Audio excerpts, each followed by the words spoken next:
Hello friends, स्वागत है आप सभी का मेरे यूट्यूब चैनल इंस्पिरेशन रिवर में। सुधा अपने 4 भाई बहनों में सबसे छोटी थी। सबसे बड़े थे उसके अजीत भैया, फिर रेखा दीदी, उसके बाद अभय भैया और सबसे छोटी वह। चारों भाई बहनों में शुरू से ही उसके अभय भैया पढ़ने में सबसे होशियार और मेहनती थे। इसीलिए घर के लोगों को भी उनसे कुछ ज़्यादा ही उम्मीदें थीं। उम्मीदों के अनुरूप अभय भैया पहली बार में ही भारतीय प्रशासनिक सेवा की लिखित परीक्षा में चुन लिए गए और उस दौरान मौखिक परीक्षा की तैयारियों में जुटे हुए थे जब एक शादी में उनकी मुलाकात सलोनी भाभी से हुई। सलोनी भाभी के स्वभाव में ज़रूरत से कुछ ज़्यादा मिठास थी, जो शुरू से ही सुधा के गले कभी नहीं उतरी। लेकिन घर का हर सदस्य उनके इस स्वभाव का मुरीद था। वैसे भी हर कोई चाहता है कि उसके घर में गुणी, सुघड़, सबका ख्याल रखने वाली और मीठे बोल बोलने वाली बहू आए। हुआ भी ऐसा ही। सलोनी भाभी को पाकर माँ और बाबूजी दोनों निहाल थे। बल्कि धीरे धीरे सलोनी भाभी का जादू ऐसा चला कि माँ और बाबूजी अभय भैया से ज़्यादा उनकी पत्नी यानी सलोनी भाभी को प्यार और मान देने लगे। कभी बुलंदियों को छूने का हौसला रखने वाले, प्रतिभाशाली और आकर्षक व्यक्तित्व वाले अभय भैया अपनी ही पत्नी के सामने फीके पड़ने लगे।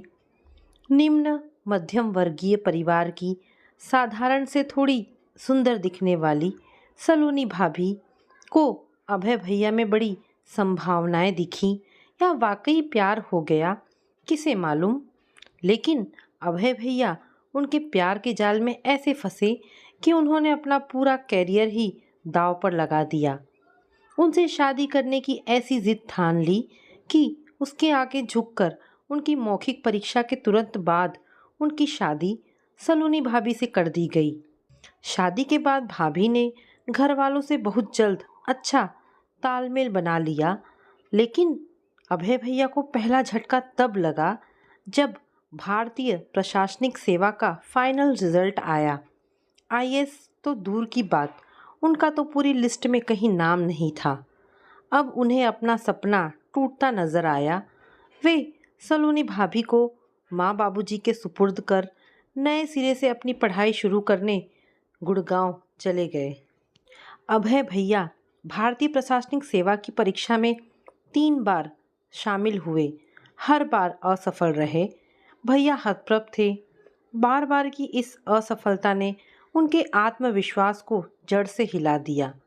जिन नौकरियों को कभी अभय भैया ने पाकर भी ठोकर मार दी थी, अब उन्हीं को पाने के लिए ललायित रहते, कोशिश करते, पर हर बार असफलता हाथ आती। जब किसी काम को करने से पहले ही आत्मविश्वास डगमगाने लगे तो सफलता प्राप्त करना कुछ ज़्यादा ही मुश्किल हो जाता है। उनके साथ यही हो रहा था। अभय भैया रांची लौट आए थे। यहाँ भी वे नौकरी की तलाश में लग गए। कहीं कुछ हो नहीं पा रहा था। बाबूजी उनका आत्मविश्वास बढ़ाने के बदले उन्हें हमेशा निकम्मा, कामचोर और ना जाने क्या क्या कहते रहते।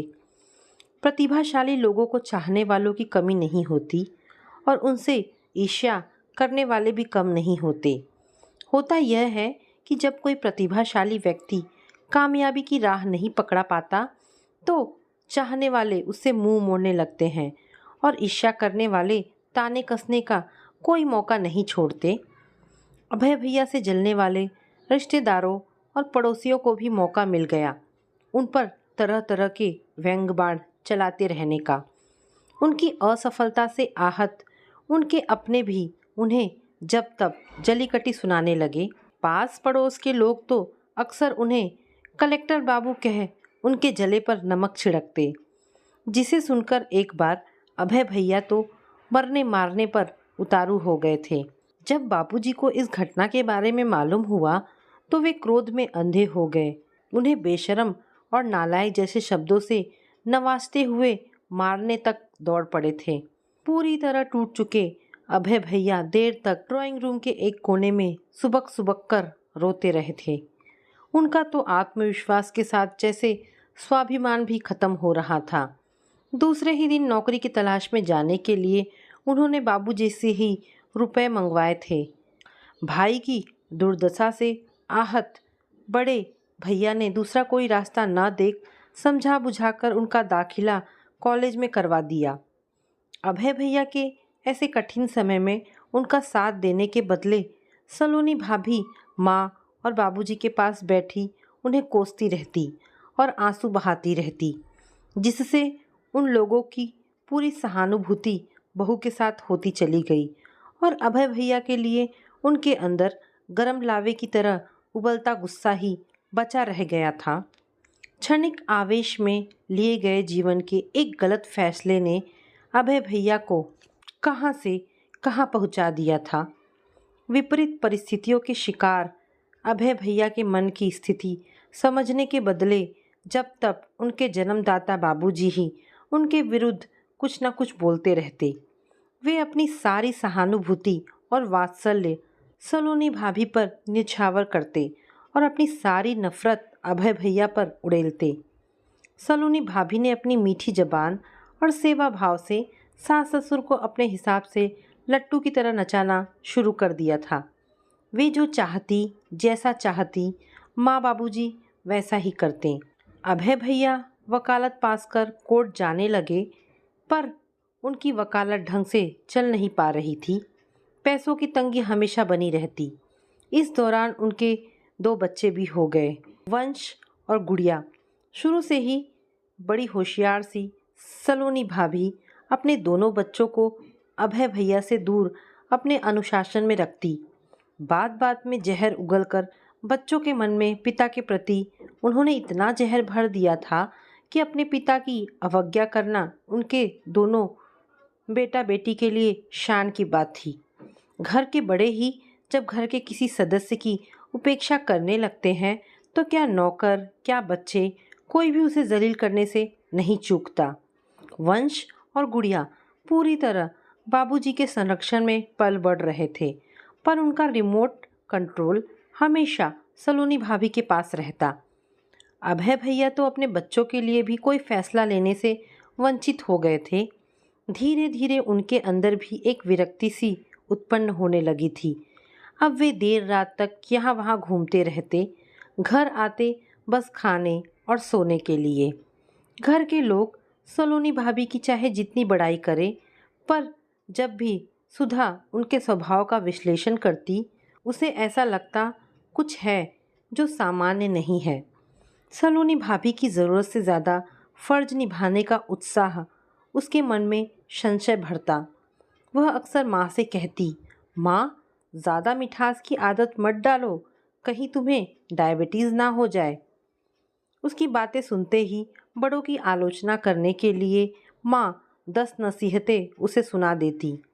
यह सलोनी भाभी के मीठे वचनों का ही असर था, जो अजीत भैया, वंश और गुड़िया को भी अपने तीनों बच्चों में शामिल कर अपने बच्चों की तरह पढ़ाते लिखाते और उनकी सारी ज़रूरतों को पूरा करते। पर्व त्योहार में जैसी साड़ी भैया भाभी के लिए खरीदते, वैसी ही साड़ी सलोनी भाभी के लिए भी खरीदते। वैसे भी माँ की अजीत भैया को सख्त हिदायत थी कि कपड़ा हो या और कोई दूसरी वस्तु, दोनों बहुओं के लिए एक समान होनी चाहिए। भैया भी माँ की इस बात का मान रखते। वैसे सलोनी भाभी भी कुछ कम नहीं थी।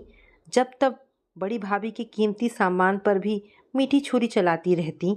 कभी कहती, हाय भाभी कितने सुंदर कंगन आपने बनवाए हैं, इन पर तो मेरी पसंदीदा मीनाकारी है। मैं तो इनके कारण लाचार हूँ, इन्होंने इतनी छोटी छोटी चीज़ों को भी मेरे लिए दुर्लभ बना दिया है।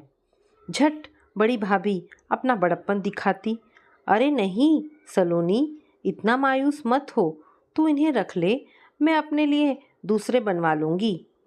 पहले वे मना करती, नहीं नहीं भाभी, मैं भला इन्हें कैसे ले सकती हूँ, ये आपने तो अपने लिए बनवाए हैं। बड़ी भाभी जब जिद कर उसे थमा देती, तब बोलती, मैं खुश हूँ कि मुझे आप जैसी जिठानी मिली। भला इस दुनिया में कितने लोग हैं जिनके दिल आपके जैसे सोने के हैं। आप मुझे छोटी बहन मानती हैं तो पहन ही लूँगी। सलोनी भाभी की तारीफ सुनकर बड़ी भाभी फूलकर कुप्पा हो जाती। रेखा दीदी जब भी मुंबई से आती सबके लिए साड़ियाँ लाती, यह सोचकर कि अब है तो शायद ही सलोनी के लिए अच्छी साड़ी ला पाता होगा। सबसे पहले सलोनी भाभी को ही साड़ी पसंद करने को बोलती और सलोनी भाभी अक्सर दो साड़ियों के बीच कंफ्यूज हो जाती कि कौन सी साड़ी ज़्यादा अच्छी है। तब रेखा दीदी इसका हंसकर समाधान निकालती, तुम दोनों ही साड़ियाँ रख लो। जितना जादू सलोनी भाभी के मधुर वचनों का घर के लोगों पर पड़ता जा रहा था, उतना ही अभय भैया अपने घर में बेगाने होते जा रहे थे। अभय भैया की शादी के समय बाबूजी ने छत पर एक कमरा बनवाया था। उसी कमरे में अभय भैया और सलोनी भाभी रहते थे। जब भाभी नीचे का काम खत्म कर सोने जाती तब सीढ़ियों से दरवाज़ा बंद कर लेती। एक बार देर रात तक पढ़ते पढ़ते सुधा बुरी तरह थककर आंगन में आ बैठी। सामने सीढ़ियों का दरवाज़ा खुला देख वह ठंडी हवा का आनंद उठाने छत पर आ गई। तभी सलोनी भाभी की कर्कश और फुफकारती हुई धीमी आवाज़ सुन जैसे उसकी रीढ़ की हड्डी में एक ठंडी लहर सी दौड़ गई। अभय भैया को सलोनी भाभी किसी बात पर सिर्फ डांट ही नहीं रही थी, अब शब्द भी बोल रही थी। फिर धक्का मुक्की की आवाज़ सुनाई पड़ी। उसके तुरंत बाद ऐसा लगा जैसे कुछ गिरा। उसका तो यह हाल हो गया था कि काटो तो खून नहीं। अचानक अभय भैया दरवाज़ा खोलकर बाहर आ गए। कमरे से आती धीमी रोशनी में भी उसे सब कुछ साफ साफ दिख रहा था। वे बुरी तरह हाँफ रहे थे। उनके बाल बिखरे और कपड़े जगह जगह से फटे हुए नजर आ रहे थे। अपने हाथ से रिश्ते खून को अपनी शर्ट के कोने से साफ करने की कोशिश करते अभय भैया को देख उसे ऐसा लगा जैसे किसी ने उसका कलेजा चाक कर दिया हो। उसकी उपस्थिति से अनजान सलोनी भाभी ने फटाक से दरवाज़ा बंद कर लिया और अभय भैया सीढ़ियों की तरफ बढ़े। तभी सीढ़ियों पर जलते बल्ब की रोशनी में उन दोनों की आंखें टकराई। भैया उसे विवश दृष्टि से देख तेजी से आगे बढ़ गए। हमेशा से सहनशील रहे अभय भैया का चेहरा उस समय इतना दयनीय दिख रहा था कि वहाँ खड़ी वह हर पल शर्म के बोझ तले दबती जा रही थी। इन्हीं सलोनी भाभी की लोग मिसाल अच्छी बहू के रूप में देते हैं, जिन्होंने अपने पति को इस कदर प्रताड़ित करने के बाद भी दुनिया भर में उन पर तरह तरह के आरोप लगा उनको बदनाम कर रखा था। सुधा ने किसी से कुछ भी नहीं कहा। परिवार के लोगों पर तो अभी भी भाभी का जादू छाया हुआ था। उसकी कौन सुनता। उन्हीं दिनों अजीत भैया का ट्रांसफ़र दिल्ली हो गया था। संयोग से उसी साल उसे भी इंदौर मेडिकल कॉलेज में दाखिला मिल गया। वह रांची से इंदौर आ गई। अजीत भैया के रांची से हटते ही बाबूजी की चिंता अभय भैया के परिवार के लिए कुछ ज़्यादा बढ़ गई थी। अभी तक बड़े भैया एक परिवार की तरह सबको संभालते हुए थे। घर से बाहर निकलने पर कई तरह के खर्चे बढ़े, फिर भी वंश और गुड़िया की पढ़ाई का पूरा खर्च भेजते रहे। लेकिन बाबूजी संतुष्ट नहीं थे। वे अभय भैया के परिवार की निश्चित आय की व्यवस्था करना चाहते थे। नौकरी से अवकाश प्राप्त करने के बाद उन्होंने एक मार्केट कॉम्प्लेक्स बनवाया था, जिससे उनकी अच्छी खासी आमदनी हो जाती थी। उन्होंने इस मार्केट कॉम्प्लेक्स को अजीत भैया के मना करने के बावजूद सलोनी भाभी के नाम कर दिया। अजीत भैया चाहते थे कि वह मार्केट कॉम्प्लेक्स अभय भैया के नाम हो, लेकिन बाबूजी के लिए तो अभय भैया एक गैर जिम्मेदार और निकम्मे इंसान थे। उनकी बहू ने उनके दिमाग में यह बात बिठा दी थी। अजीत भैया के हटते ही सलोनी भाभी ने माँ बाबूजी की जिम्मेदारी के साथ साथ उनकी सारी आमदनी भी अपनी मुट्ठी में कर ली थी। फिर भी सलोनी भाभी के इस तरह सब कुछ संभाल लेने से माँ बाबूजी की तरफ से चिंता मुक्त हो गए थे। अक्सर बाबूजी अजीत भैया को फ़ोन कर अभय भैया की गैर जिम्मेदाराना हरकतों से अवगत कराते रहते। इतने दिनों बाद भी बाबूजी यह नहीं समझ पा रहे थे कि अभय भैया को फटकार के बदले अपनों के प्यार और सहानुभूति की ज़रूरत है। यह दिसंबर की ठिठुरती शाम थी। सभी शाम होते ही उस हाड़ कपा देने वाली ठंड से बचने के लिए एक कमरे में आग जलाकर बैठे गपशप कर रहे थे। तभी फ़ोन की घंटी बजी। फ़ोन उठाते ही माँ ने रोते रोते बताया, बाबूजी की तबीयत बहुत ख़राब है, उन्हें आईसीयू में भर्ती कराया गया है। माँ को आश्वस्त कर सब फौरन रांची के लिए रवाना हो गए। अभय भैया द्वारा बताए पते पर सीधे अस्पताल पहुँचे। वार्ड के बाहर ही अभय भैया और माँ बैठे मिले। सलोनी भाभी कहीं नज़र नहीं आ रही थी। सब लोगों को देख माँ को थोड़ी तसल्ली हुई। जब अजीत भैया ने सलोनी भाभी के बारे में पूछा तो उस चिंता, दुख और निश्चिंतता और भय की स्थिति में भी जो कुछ माँ ने सुनाया, सुनते ही जैसे सबके पैरों तले जमीन खिसक गई। किंग कर्तव्य विमूढ़ बने सब माँ की बातें सुनते रहे। माँ ने बताया, जब बाबूजी को दिल का दौरा पड़ने से अस्पताल में भर्ती करवाया गया, आनन फानन डॉक्टरों ने लाखों के खर्चों की फहरिस्त थमा दी। हमेशा की तरह जब माँ ने सलोनी भाभी से पैसा निकालने के लिए कहा तो उन्होंने थोड़े से पैसे निकाल कर देने के बाद यह कहकर पैसे निकालने से मना कर दिया कि अकाउंट में पैसे है ही नहीं, जबकि सलोनी भाभी के साथ जॉइंट अकाउंट में बाबूजी ने अच्छी खासी रकम जमा करवा रखी थी। 1 मिनट में सलोनी भाभी ने माँ बाबूजी के अटूट विश्वास की धज्जियाँ उड़ाकर रख दी थी। माँ ने धैर्य से काम लेते हुए मकान और उसके बगल वाले ज़मीन के कागजात सलोनी भाभी से मांगे ताकि उन्हें गिरवी रख पैसों का इंतज़ाम करे।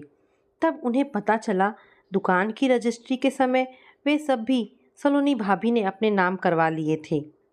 परिस्थिति को देखते हुए सबने अभी माँ को चुप रहने की सलाह दी और खुद भी खामोश रहे। अजीत भैया ने सारे खर्च संभाल लिए थे, पर डॉक्टरों की लाख कोशिश के बावजूद भी बाबूजी को बचाया नहीं जा सका। बाबूजी की 13वीं तक इस बारे में सब चुप रहे। जब सारे रिश्तेदार चले गए, अजीत भैया ने सलोनी भाभी को बुलवाकर माँ द्वारा लगाए गए आरोपों की सत्यता जाननी चाहिए। तब बिना किसी संकोच के माँ द्वारा लगाए गए सारे आरोपों को सही बताते हुए वे बोली, हाँ मैंने ऐसा किया है, क्योंकि मैं नहीं चाहती कि मैं और मेरे दोनों बच्चे हमेशा आप लोगों के मोहताज रहें। उनकी आंखों में एक अजीब सी हिंसक ईर्ष्या धधक उठी, जिसे देख अजीत भैया ने समझाना चाहा कि तुम ऐसा क्यों सोचती हो कि हम सब तुम्हारे अपने नहीं हैं। भैया की बातें सुनते ही वे और भी भड़क उठी। हमेशा से सीधी साधी दिखने वाली सलोनी भाभी ने एकाएक बहुत उग्र रूप धारण कर लिया। कहीं बहस में रिश्तों की मर्यादा न टूट जाए, यह सोचकर अजीत भैया खामोशी से माँ के बचे खुचे सामान और गहने समेत सबको साथ दिल्ली ले जाने के लिए कार में आ बैठे। वे सभी घर से निकले ही थे कि अभय भैया बीच रास्ते में आ खड़े हो गए। अजीत भैया की कार रोकते ही वे दौड़कर आए और भैया का हाथ थामते हुए बोले, भैया मुझे अकेला छोड़कर मत जाइए, मैं आप लोगों के बिना जी नहीं सकूंगा।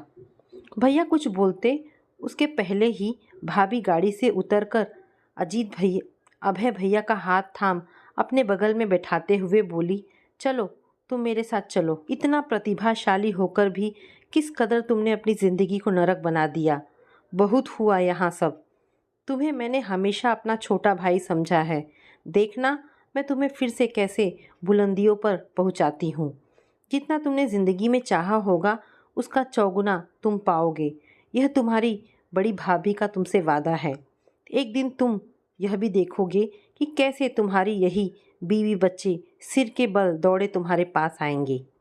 गाड़ी आगे बढ़ी। अब सुधा की बोलने की बारी थी। आप लोगों को सलोनी भाभी पर अटूट विश्वास करते देख मैं हमेशा खामोश रही, वरना मैं तो शुरू से ही उन्हें अच्छी तरह समझ रही थी। जो जितना उनकी मीठी वाणी का मुरीद हुआ, उसके गले पर उनकी मीठी छुरी उतनी ही तेज चली।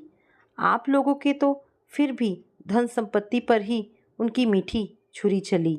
जरा अभय भैया की सोचिए, जिनकी पूरी जिंदगी ही बर्बाद हो गई। किसी के पास अब इस बात का भला क्या जवाब था। सब मीठी छुरी के मारे हुए थे। सबको राहत इस बात की थी कि चलो घाव भले हुआ, प्राण तो बचे। शायद इसीलिए उस विषम परिस्थिति में भी सबके चेहरों पर मुस्कुराहट छा गई। दोस्तों, ये कहानी यहाँ पर समाप्त होती है। आशा करती हूँ आपको कहानी ज़रूर पसंद आई होगी। अगर कहानी पसंद आई है तो प्लीज़ इसे लाइक एंड शेयर करें। धन्यवाद दोस्तों।